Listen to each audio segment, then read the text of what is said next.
হাইপারেমেসিস গ্রেভিডারাম 0.3 থেকে 3.6% প্রেগনেন্ট মহিলাদের হাইপারেমেসিস গ্রেভিডারাম থেকে জন্ডিস হয়। এই রোগে প্রচুর বমি হয়, খাওয়ার অরুচি থাকে, ওজন কমে যায়, পানি শূন্যতা, লবণ শূন্যতা দেখা দেয়। ব্রিটিশ গাইনোকোলজিক্যাল সোসাইটি হাইপারেমেসিস গ্রেভিডারামের 3টা ক্রাইটেরিয়া ট্রায়াড বলে, 3টা ক্রাইটেরিয়ার মাধ্যমে এটা ডায়াগনোসিস করা হয়। একটা হলো 5% ওয়েট লস হয়, প্রচুর বমি হয় এবং লবণ ও পানি শূন্যতা হয়। এই 3টা ক্রাইটেরিয়াকে ওরা ট্রায়াড বলা হয়। 4 থেকে 6 সপ্তাহ প্রেগনেন্ট অবস্থা থেকে হাইপারেমেসিস গ্রেভিডারাম রোগটা শুরু হয়। এখানে রোগী প্রচুর বমি করে, খাইতে পারে না, ফলে শরীরে পানি শূন্যতা হয়। এর জন্য কিছু কিছু জটিলতা দেখা দেয়, যেমন শরীরের মধ্যে থ্রম্বোএম্বোলিজম, রক্ত জমাট বেঁধে যায়, প্রচুর বমি হয়, বমিতে চাপ দেওয়ার কারণে অনেক সময় রক্ত বমি হয়, আর ভিটামিনের অভাবের কারণে ভার্নিক্স এনকেফালোপ্যাথি, রোগী একটু অজ্ঞান ভাবের মতো হতে পারে, লবণ শূন্যতা হয়, যেমন সোডিয়াম এবং পটাশিয়াম কমে যায়, এবং রোগীর অনেক সময় সুইসাইডাল টেন্ডেন্সি হয়। 5 to 7% মহিলাদের সুইসাইডাল টেন্ডেন্সি থাকে। এগুলো জটিলতা হয়। বাচ্চাদের এখানে কিছু সমস্যা হয়, যেমন গ্রোথ রিটার্ডেশন, বা বাচ্চা ঠিক মতো বড় হয় না, আর অটিজম ডেভেলপ করতে পারে বাচ্চাদের মধ্যে। আর এটা চিকিৎসার মধ্যে আছে রোগী যাতে খাওয়ার রুচি হয় এবং বমি বন্ধ হয়, এই জন্য রোগীর কিছু ওষুধ দেওয়া হয়। এর মধ্যে ডমপেরিডন আছে, অনডেনসেট্রন আছে, ভার্গন বা প্রোক্লোরপ্যারাজিন, প্রোমিথাজিন, মেটোক্লোপ্রোমাইড, মেক্লাইজিন, এই ধরনের ওষুধগুলো আমরা বমি বন্ধের জন্য ইউজ করে থাকি। এছাড়া বমির ফলে যে পানি এবং লবণের শূন্যতা, এগুলো পূরণের জন্য ওষুধ দেওয়া হয়, প্রয়োজনে স্যালাইন দেওয়া হয়, ভিটামিন সাপ্লিমেন্ট দেওয়া হয়, যেমন থায়ামিন দেওয়া হলো। আর সুইসাইডাল টেন্ডেন্সি কন্ট্রোল করার জন্য রোগীকে মনোরোগ বিশেষজ্ঞের পরামর্শ নেওয়া হয়। সেকেন্ড যে কারণে প্রেগনেন্ট মহিলাদের জন্ডিস হয়, এটা হলো ইন্ট্রাহেপাটিক কোলেস্টেসিস অফ প্রেগনেন্সি। 3 থেকে 4% প্রেগনেন্ট মহিলাদের এই কারণে জন্ডিস দেখা দেয়। 14 থেকে 15 সপ্তাহ প্রেগনেন্ট অবস্থা থেকে এই রোগটা শুরু হয়। এই রোগটা সাধারণত 2 বা ততোধিক বাচ্চা যখন একসাথে যায়, যেটাকে বলে মাল্টিফিটাল প্রেগনেন্সি, তখন এই রোগটা দেখা যায়। আর যে সমস্ত প্রেগনেন্ট মহিলা ওষুধের মাধ্যমে প্রেগনেন্ট হয়, ওদের এই রোগটা দেখা দেয়। আর হেপাটাইটিস সি আক্রান্ত মাদের এই রোগটা দেখা দেয়, ইন্ট্রাহেপাটিক কোলেস্টেসিস অফ প্রেগনেন্সি। এর উপসর্গ হলো পেশেন্টের জন্ডিস থাকে, চুলকানি থাকে, আর স্টিয়াটোরিয়া বা নরম পাতলা পায়খানা থাকে।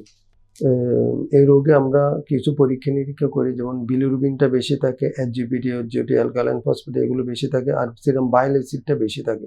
এই রোগে কিছু জটিলতা দেখা যায়, যেমন বাচ্চা পেটের মধ্যে মারা যেতে পারে, প্রিমেচিউর ডেলিভারি হতে পারে, স্টিল বার্থ বা মৃত বাচ্চার জন্ম হতে পারে, বাচ্চার অক্সিজেনের অভাব হইতে পারে, তারপরে মার কোলেস্টেরলের একটা সম্ভাবনা থাকে। এখানে কিছু চিকিৎসার জন্য কিছু ওষুধ আমরা ইউজ করে থাকি, যেমন আরসোডিওক্সিকোলিক অ্যাসিড, রিফাম্পিসিন, কোলেস্টেরামিন, এগুলো আমরা ইউজ করে থাকি। এছাড়া যখন খুব সিরিয়াস হয়, প্লাজমা এক্সচেঞ্জের মতো চিকিৎসা এখানে দেওয়া হয়। আর বাচ্চা ডেলিভারি সাধারণত 30 সপ্তাহ হলে আমরা বাচ্চা ডেলিভারি করে ফেলতে বলি, অথবা সিরাম বাইল অ্যাসিডের মাত্রা যদি 100-র বেশি হয়, তাহলে আমরা বাচ্চা ডেলিভারি করে ফেলতে পারি। তৃতীয় যে কারণে প্রেগনেন্ট মহিলাদের জন্ডিস হয়, এটা বলে ইক্লামশিয়া বা প্রি-ইক্লামশিয়া। এই রোগে মাদের হাই ব্লাড প্রেশার থাকে এবং প্রস্রাবের মধ্যে প্রোটিনুরিয়া বা প্রোটিন থাকে। এই দুইটা জিনিস অবশ্যই থাকবে, ইক্লামশিয়া, প্রি-ইক্লামশিয়া, হাইপারটেনশন এবং প্রোটিনুরিয়া, বা হাই ব্লাড প্রেশার থাকে মার, সাথে প্রস্রাবের সাথে প্রোটিন যায়। এর সাথে আরও কিছু রোগ সংযুক্ত থাকে, যেমন লিভারে প্রবলেম থাকে, কিডনিতে প্রবলেম পাওয়া যায়, নিউরো প্রবলেম পাওয়া যায়, এবং ব্লাডের মধ্যে প্রবলেম পাওয়া যায়। 3 থেকে 5% প্রেগনেন্ট মহিলাদের প্রি-ইক্লামশিয়া, ইক্লামশিয়া দেখা দেয়। সাধারণত 20 সপ্তাহ থেকে প্রেগনেন্ট মহিলাদের এই রোগগুলো শুরু হয় এবং বাচ্চা ডেলিভারি 2 সপ্তাহ পর্যন্ত এটা দেখা দেয়। 20% প্রি-ইক্লামশিয়া পেশেন্টের হেল্প সিনড্রোম ডেভেলপ করে, যেখানে হিমোলাইসিস হয়, মানে রক্ত ভেঙে যায়, লিভার এনজাইমগুলো বেড়ে যায় এবং প্ল্যাটেলেট কমে যায়। সাধারণত কি কারণে ইক্লামশিয়া, প্রি-ইক্লামশিয়া হয়? একটা হলো মাল্টিফিটাল প্রেগনেন্সি, টুইন মাদার যদি হয়, বা ট্রিপলেট মাদার যদি হয়, মা যদি বয়স্ক অবস্থায় প্রেগনেন্ট হয়, বা বয়স্ক মা যদি হয়, বা যে সমস্ত মারা ওষুধের মাধ্যমে প্রেগনেন্ট হয়, ওদের এটা বেশি হয়। যদি প্রিভিয়াস কোনো এক্লাম্পশিয়ার হিস্ট্রি থাকে তাহলে হয়, ফ্যামিলি হিস্ট্রি থাকলে তাহলে এটা দেখা যায়। আর pre existing kidney disease, SLE, diabetes, hypertension, আরটা আছে অ্যান্টিফসফোলিপিড অ্যান্টিবডি সিনড্রোম, এগুলিতে কারণগুলিতে আমরা ইক্লাম্পসিয়া, প্রি এক্লাম্পসিয়া পেয়ে থাকি। এখানে উপসর্গের মধ্যে একটা হাইপারটেনশন থাকে, প্রোটিনুরিয়া থাকে, তারপর লিভারে প্রবলেম পাওয়া যায়, যেমন জন্ডিস ডেভেলপ করে, কিডনি প্রবলেম, একেআই বা কিডনি ফাংশন ডিস্টার্ব করে, নিউরোর মধ্যে হেডেক থাকে, কনভালশন থাকে, হাইপার রিফ্লেক্সিয়া থাকে, তারপরে ব্লাডের মধ্যে অ্যানিমিয়া, থ্রম্বোসাইটোপেনিয়া, তারপরে ডিআইসি, এগুলো পাওয়া যায়, হেল্পসিন পাওয়া যায়। ইনভেস্টিগেশন, কি পরীক্ষার মাধ্যমে আমরা বুঝতে পারি ওনার হয়েছে, এর মধ্যে আমরা প্রথমে বিলিরুবিন, লিভার ফাংশনগুলি করি, লিভার ফাংশনগুলো অল্টার থাকে, কিডনি ফাংশন অল্টার থাকে, তারপরে ব্লাড টেস্ট করি, অ্যানিমিয়া, থ্রম্বোসাইটোপেনিয়া, এগুলো বা ডি ড্যামের পাওয়া যায়, যেটা ডিএসি হয়, যেটা প্রিক্লাম্পসিয়ার একটা বৈশিষ্ট্য, এটাও আমরা ডি ড্যামের পরীক্ষা করে ধরতে পারি। যে সমস্ত জটিলতা এখানে হয় তার মধ্যে আছে মর্টালিটি। ইক্লাম্পসিয়া, প্রিক্লাম্পসিয়াতে খুব ভালো চিকিৎসা দিলেও মায়ের মর্টালিটি প্রায় 80%।